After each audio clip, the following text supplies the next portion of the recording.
Diary शब्द अंग्रेजी भाषा का है। डायरी के लिए हिंदी में दैनंदिनी, दैनिकी आदि शब्दों का प्रयोग किया जाता है।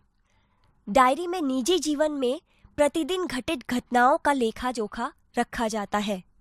डायरी के पढ़ने से किसी व्यक्ति के जीवन में घटित घटनाओं, कार्यों या तथ्यों की जानकारी प्राप्त होती है। डायरी में व्यक्ति घटित घटनाओं के साथ साथ अपने मन में उठी प्रतिक्रियाओं की अभिव्यक्ति भी अंकित करता है, इसलिए उसमें वैयक्तिकता होती है। डायरी प्रतिदिन, साप्ताहिक, पाक्षिक अथवा मासिक लिखी जा सकती है।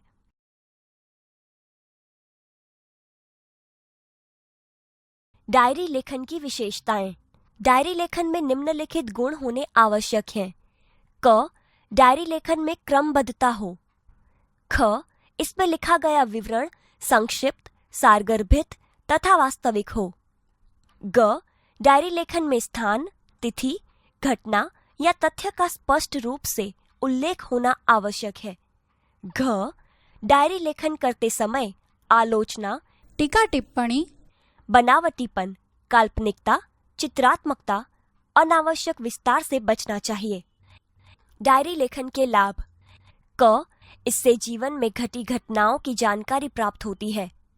ख. डायरी में तथ्यों का उल्लेख रहता है, इसी कारण व्यक्ति दिन भर जो अच्छे बुरे काम करता है उसका उल्लेख भी रहता है। इससे शनेह शनेह बुराइयों से बचा जा सकता है। ग. डायरी ही ऐसा दस्तावेज है जिसे पढ़कर किसी व्यक्ति के जीवन के पिछले अनुभवों तथा घटनाओं की जानकारी उसी व्यक्ति के शब्दों में प्राप्त की जा सकती है।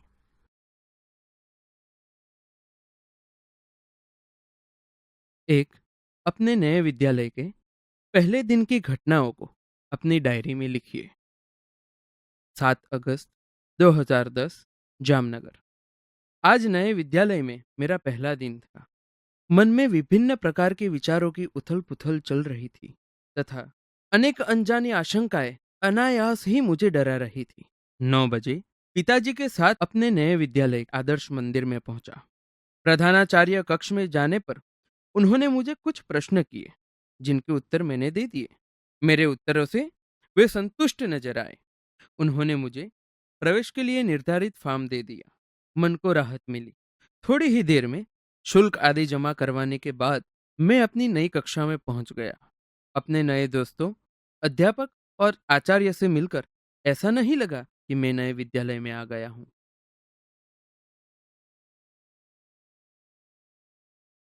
2.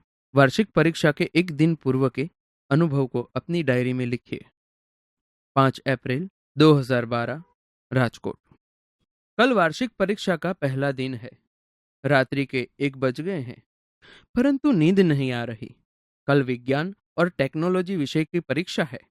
यद्यपि सब कुछ दोहरा लिया है, तथापि मन में अजीब सा भय है। अचानक पिताजी मेरे कमरे में आए। मुझे जगा हुआ देखकर ढाढ़स बंधाया और बिस्तर पर लेट जाने को कहा। बत्ती बंद कर दी। बिस्तर पर पड़े पड़े भी नींद नहीं आ रही। पिताजी के चले जाने पर टेबल लैंप जलाया और पुस्तक के पन्ने पुनः पलटने लगा। थोड़ी ही देर में थककर बिस्तर पर पुनः लेट गया और न जाने नींद कब आ गई।